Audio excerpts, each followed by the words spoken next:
You know that feeling, right? You're standing in front of the fridge, the cool light washing over you, and you just ate a full meal less than an hour ago. It's so frustrating.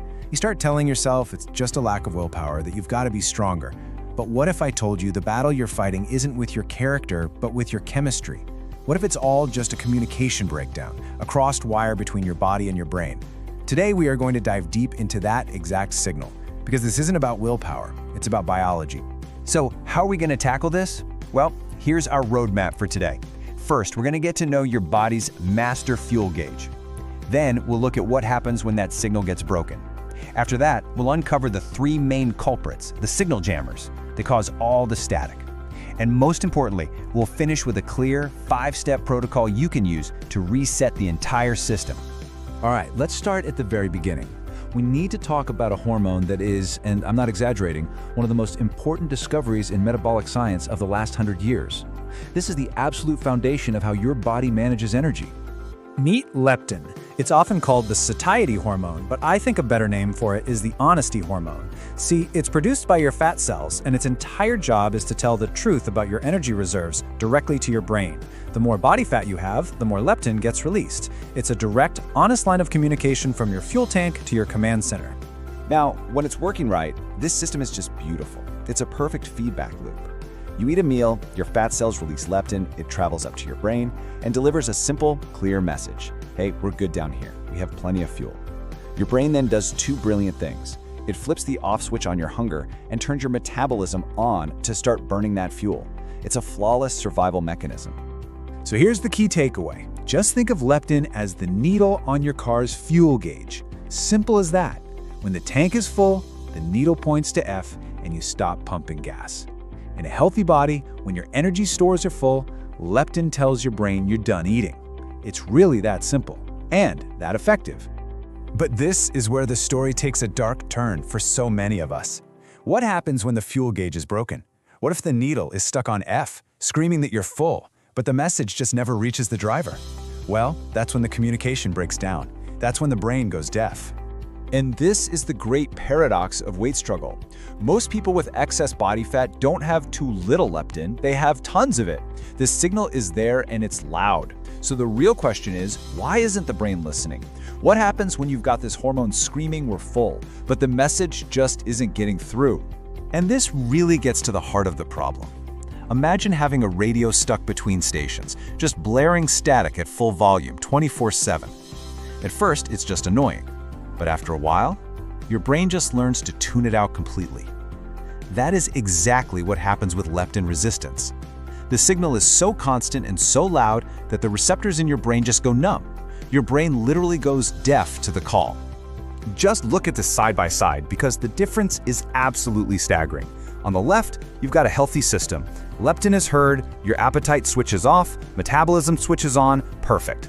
But on the right, with leptin resistance, that signal gets ignored. And because your brain doesn't get the "we're full" message, it makes a catastrophic mistake. It thinks you're starving. So what does it do?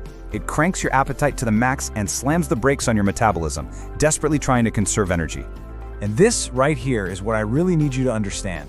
That constant gnawing hunger, the fatigue, the cravings, that is not a character flaw. It is a biological false alarm. Your brain is running its ancient starvation survival program, trying to save you from a famine that isn't real. You're not weak, your body is in panic mode. So if the problem is a deaf brain, what's causing all the static in the first place? Why is the signal breaking? Well, modern research points to three main signal jammers in our environment that are messing up this ancient biological system. These are the three main culprits we're going to break down. First, chronic inflammation. Second, a high intake of fructose. And third, something many of us are guilty of, a chronic lack of quality sleep. Each one of these jams the signal in its own destructive way. Let's start with inflammation. Now, this isn't just some vague buzzword. Research from places like the Journal of Clinical Investigation has pinpointed a specific mechanism. Diets high in processed foods can cause low-grade chronic inflammation, which raises something in your blood called C-reactive protein, or CRP. And here's the crucial part. CRP can physically bind to your leptin molecules. It basically puts handcuffs on them, preventing them from ever crossing the blood-brain barrier to deliver their message. Next up, fructose. We're talking specifically about the high fructose corn syrup you find in sodas, sweets, and countless processed foods. Your liver has to work overtime to process it, and a major byproduct of that process is a type of fat in your blood called triglycerides. And just like that CRP we just talked about, high levels of triglycerides act like a roadblock, physically blocking leptin's path to your brain. It's another major traffic jam on the hormonal highway. And finally, we have to talk about sleep, or more accurately, the lack of it, because poor sleep delivers a devastating 1-2 punch. Check this out. When you sleep poorly, your leptin levels, the hormone that says, "I'm full," actually go down. But it gets worse. At the exact same time, your body jacks up the production of another hormone called ghrelin, which is your main hunger hormone. So you end up with less of the "I'm full" signal and way more of the "I'm starving" signal. It's a complete setup for uncontrollable cravings. Okay, so we've identified the problem, a deaf brain, and we've identified the causes, those signal jammers. Now that might sound a little bleak, but here is the most important part of this whole conversation. This is not a permanent condition. Your brain can adapt. You absolutely can restore the signal. So let's get into the actionable plan to do just that. All right, here it is, the 5-step protocol. This is a systematic approach designed to remove those jammers and resensitize your brain. It all starts with what we call the protein anchor breakfast. Then we eliminate snacking. Next, we follow a strict no fructose rule. Step 4 is getting morning sunlight. And step 5 is finishing dinner early. Let's touch on each one.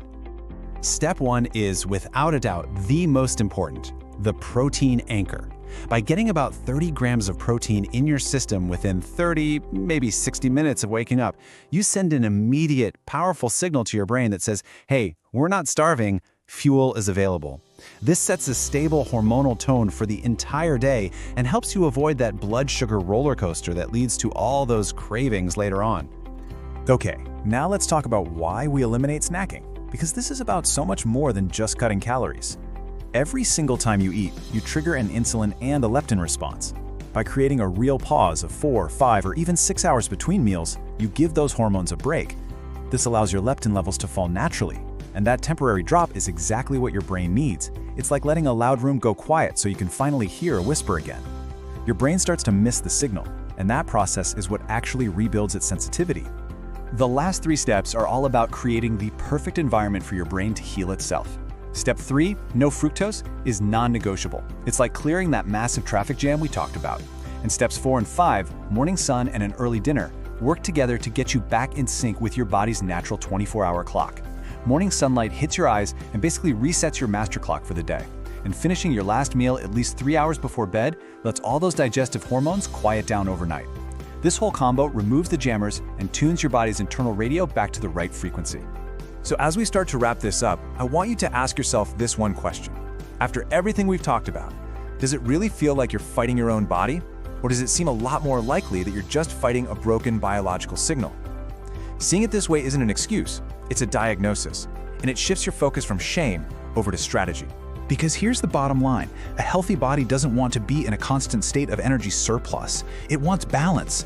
When you fix the communication line, when your brain can finally hear that clear, honest signal that you are nourished, you are safe, the whole system changes. That desperate hunger just fades away. Your energy comes back, and managing your weight is no longer a constant, exhausting battle. It becomes the natural, effortless byproduct of a system that's finally working the way it was designed to. Your goal isn't just to lose weight, it's to restore the signal,